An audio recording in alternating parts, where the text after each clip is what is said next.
morning, good afternoon, and good evening. My name's Haley, and I love reading. Happy spooky season to my ghosts and goblins out here. Halloween, October, spooky season in general is the best time of year, hands down. Nobody can tell me differently. And especially since I am a horror reader, I would be amiss to not give you a list of amazing horror recs for this spooky October season. So horror is the main genre of literature I like to read. I love anything gory, anything rough, anything just that'll make me lose faith in humanity. Top tier what I want to read. As a person who mostly focuses on horror, I think I have the credentials to give some pretty good recs. Now before I jump into this list, I want to say all of these books have extremely bloody, have extremely dark and horrendous themes. So if you don't like any of that, or if you have certain ones that you can't do, I'm just gonna give you a blanket check the trigger warnings before you read any of these because they all are pretty bad. But if you love that type of things, then I just recommend you to check out all of the books I'm gonna recommend in this video. And yeah, so without further ado, let's get into my spooky book recs for October. The first book rec I have is The Lonely by Amy Hogarth. This book is so underrated. I have never heard anybody else talk about it, but it is the most fucking strange thing I think I've ever read. Like, I finished this book and I was like, what did I just read? But like in a good horror way. For this book, I'm just gonna give you the synopsis because I don't want to spoil anything. I think you need to go into it just knowing what's on the back. So the back reads, Easter Dietz struggles with the lonely, a debilitating condition that affects all the women in her family. The lonely makes people sad. It makes them lie. One day, Easter's sister drops a boulder on her in the woods. As she bleeds to death, she's forced to face those lies with a bunch of judgmental squirrels, which sucks. That is all the back says, and that is all you need to know going into it. If you are a fan of really strange horror and just nothing is what it seems, 100% try out this book. It is very underrated, and I think more people need to be talking about it. For my second recommendation, I have talked about this book in almost every video, and that is because I have a passion for it, and my goal is to make any person who loves horror read it. And that is Haunted by Chuck Palahniuk. Are we surprised? Chuck Palahniuk honestly has a book for every season, but this one, perfect for Halloween. I mean, look at the cover. If that doesn't say spirit, I don't know what does. Also, it glows in the dark, which is pretty cool. My copy does. I don't know if all the copies do, but I know mine does. So this book follows a group of writers, and they essentially go on this writer's retreat. And it's a month-long thing where they're put in a room and they have to write their next thing. Well, they end up being like locked in this old theater, and the writers join together and say, you know what? Instead of like writing what we want to write, let's mutilate ourselves, do a bunch of terrible things to each other, including murder, to get to write a survival story once they're let out of here. And in between each chapter of like the storyline, each writer is telling their worst story, which also has terrible horror in it, but I love it. This was the first book of Chuck Palahniuk I ever read, and it was my gateway drug, and now I've read everything else he's written. So yes, I would like to gateway drug the rest of you into Chuck Palahniuk's work, and this is just a perfect spooktacular read. So for my next book, I'm actually going to recommend two from this author, only because I'm not finished the one that I'm recommending, and he has another good horror read. I'm recommending Mongrels by Stephen Graham Jones. So I'm 50% done with this book, but I recommend this for spooky season because it's werewolves. What says Halloween more than werewolves? Like, day one Halloween were werewolves. And this book follows a boy who is grown up in this family of werewolves, and he is trying to like figure out how to live in this world where everything has to change like all the time. They're constantly moving, they're constantly in fear, as well as constantly killing people. But yes, Stephen Graham Jones does amazing horror, and I don't know, I'm not done with this book, but so far I'm really liking it, and it's werewolves, so I recommend this one. But one I have finished by Stephen Graham Jones is The Only Good Indians. And this book it's about Indigenous people, and it follows some people in a reservation and how when they stray from their like ancestry and their culture, that this thing comes to get them. It's really good horror. It's kind of educational with Indigenous like lore and things, and overall I found it to be absolutely like so freaky and such good horror. Honestly, Stephen Graham Jones is amazing with his horror. I've not read My Heart's a Chainsaw, and I've heard mixed reviews about that one, but I know for a fact that The Only Good Indians is amazing, and I read it in I think 3 days when I read it. So if you're looking for a spooky horror, especially with deer imagery, this is it. Okay, this next one is probably one of the most brutal books I've ever read in my life, and that is Off Season by Jack Ketchum. Ooh, okay, so I was looking, I got like a TikTok about the worst horror books ever, and Haunted was on there, and so was this book. So I bought both of them, and this book, I read it in class, which like, why was I reading this in high school and like in school? I shouldn't have been doing that. This book follows a group of friends who they go out to a cabin in the middle of the woods for like a vacation.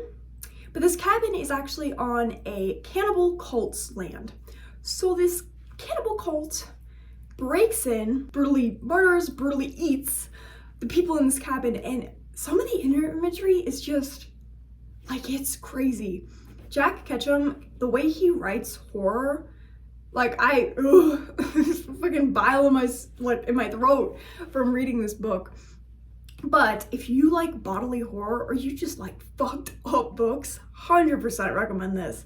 I think about this book way too often, and like I was reading it in class and like we're brutally like sexually assaulting someone, or like brutal things are happening in here, and I'm over here like, don't look over what I'm reading, anybody. Because like from this thing, you're like, oh, it's like a pirate something. No, absolutely not. Cannibal cults. But you know what? What says October and Halloween more than cannibal cults? Especially with an orange and black cover. So perfect for Halloween. Okay, my next book is my prized possession. This copy of this book, also because it's a great book, but this copy of this book is insane that I have it. This is, drumroll please, Pet Sematary by Stephen King, and yes, this is a first edition copy. My sister actually found it at a thrift store for me, which is insane. It's not signed. I'm not like that, but it is a first edition copy, and you know, I can't have a horror rec list without Stephen King either. That would be criminal. But Pet Sematary was one of the first books I ever read by Stephen King, and it gave me the chills. Was it maybe because one night after I read this to go to bed, I look up and my cat's sitting at the end of my bed just staring at me? Maybe. But also, amazing. So this book follows a family. They move to this town, and there is a pet cemetery next to their house. And in this pet cemetery, anything that's buried comes back to life. So they do this to their cat, Churches, and Churches comes back to life.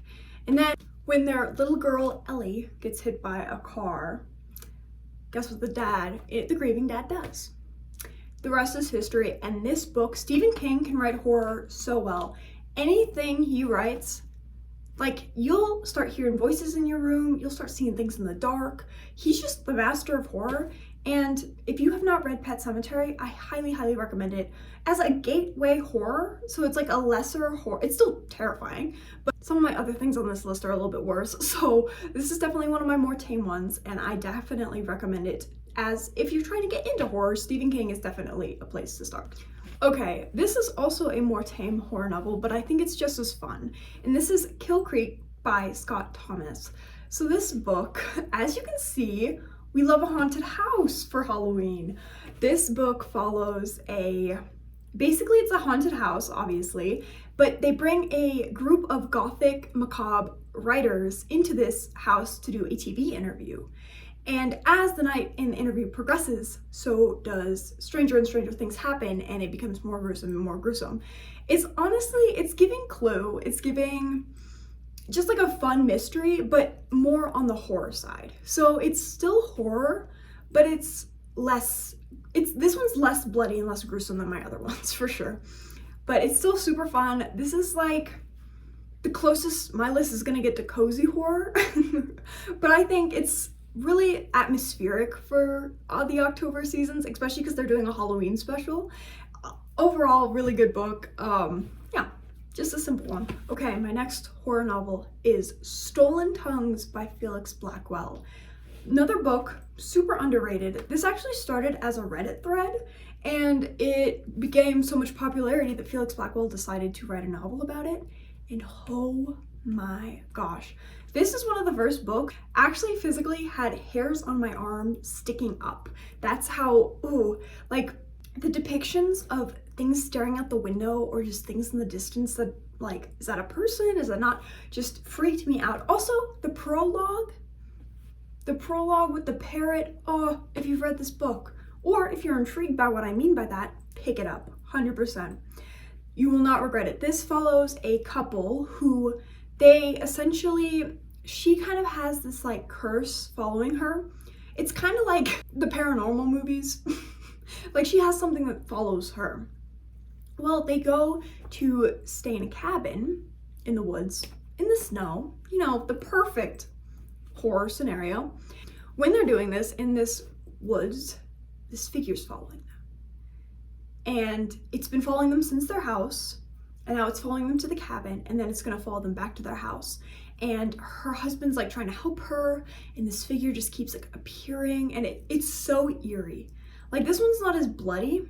This one's not bloody horror. This one's definitely paranormal horror. So if you love anything ghosts, spirits, spooky figures, 100% check out this book. Do not read it at night if you want to sleep, because I learned that the hard way, and every tap outside your window you'll be like, there's a figure.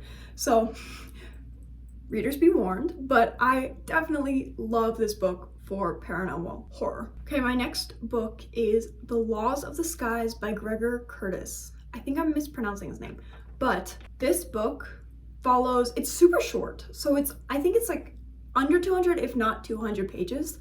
So if you're looking for a quick, short little horror read, this is it for you. This follows a group of children, and they are on like this school trip, and let's just say none of them get out alive, and they all die in the most gruesome, terrible, horrible, gory ass ways possible. And Gregor spares no details. He will show it all and tell it all, and you'll just yank. It'll leave you speechless, especially when you remember that these are children. There's one scene from this novel that will stick in my head, I think, until the day I die. I don't think it'll ever leave. But if you're looking for a quick little horror read that is really gruesome for October, this is your book. Okay, my next book, on the topic of children in horror, I have The Troop by Nick Cutter. Now, I want Nick Cutter to write more. He only has 2 books out now. I've devoured both of them, and I have loved both of them. He is a master of horror. This book is like if Lord of the Flies didn't hold back and was 10 times worse, which, like, I love. This follows a group of Boy Scouts who go to a deserted island to do a whole thing, but there's also this man who escapes a facility where they're testing out a diet drug that'll put worms in you, and it'll devour you until you are eating anything you can to get substance because the worms are killing you. And that gets mixed into this group of boys on an island. And obviously something happens to their leader, their adult present, and it's up to them. And one of them is psychotic, and he's great. I love a psychotic character, especially a child. Psychotic child, so scary, so terrible. I love it. This book, it's more of like a summer horror read, but you know what? It's orange and we're going October, okay? Good horror. He also has another one, I think it's called like The Deep or something, that if you're scared of the ocean and you like horror, go for it, pal. Ooh, it's about people stuck in a submarine at the bottom of the ocean, and it is trippy as hell. But anyways, The Troop. Definitely another one I think about all the time. There's one scene in particular with my psychotic little man that is a lot. But it's such a good horror novel, and I really want Nick Cutter to write more because I will be reading anything he writes, and I recommend you do as well. My next one is Last Days by Brian Urson. This is another cult book. Got a couple cults on here. This is following a cult that sees amputations and cutting off their own limbs as a form of showing their devotion to their faith. So it's basically a group of people that just chop off their limbs to show that they are devout to their faith. And it follows like a police officer who's trying to investigate them, and then he gets trapped in there, and then it's also a very short book. So if you want a good short horror novel, I really want to read more by Brian because I know he has a bunch of other books, and this one was really good. I read through it in I think a day and a half because it was so short. But yes, another good cult book, very gory. Obviously, we're chopping off limbs here. Bodily horror is going to be everywhere, but it's really good and it's really short. So another one for my shorter book readers. Okay, my second to last book is Dominion by Bentley Little.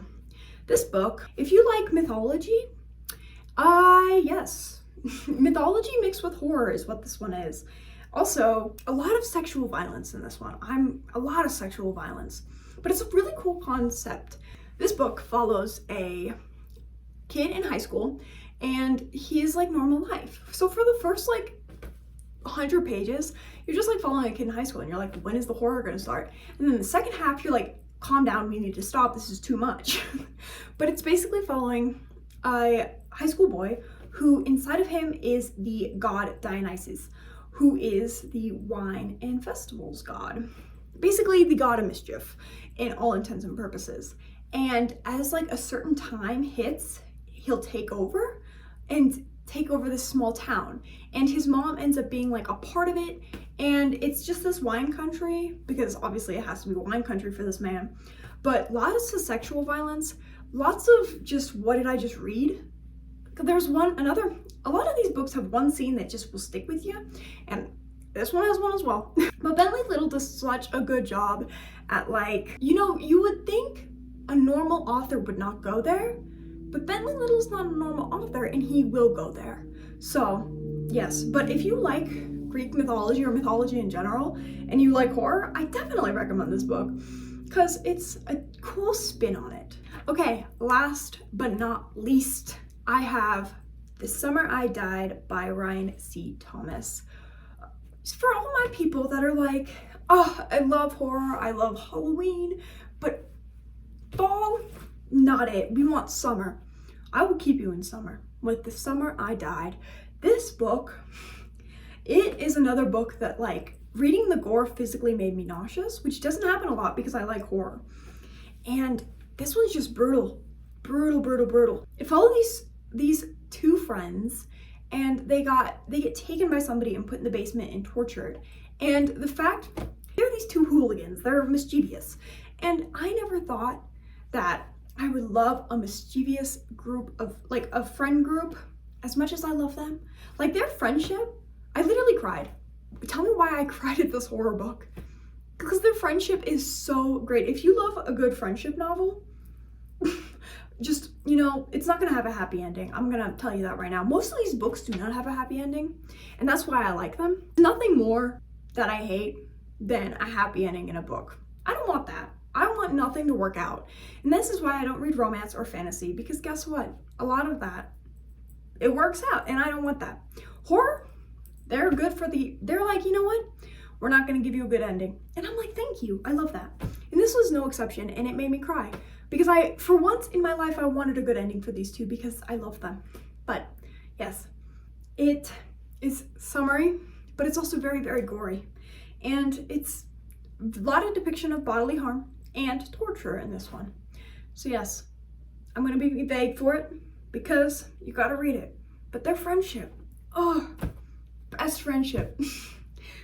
But yeah, and that has been my horror book recs for our month of October spooky season. If you guys have any horror recs you want to leave down below, I'd be so happy to just talk horror books in the comments for hours. So leave them down below. If there's any of these that you have read, tell me your thoughts. Even if they're like you hated them, I want to hear it. Let me know. I have a couple other videos planned this month, so I will not be leaving you hanging this October, especially because Chuck Palahniuk's new book comes out. I have a lot of videos surrounding that because I'm an addict. But anyways, I will see you in my next one, and thank you so much for watching. Have an amazing start and rest of your spooky season.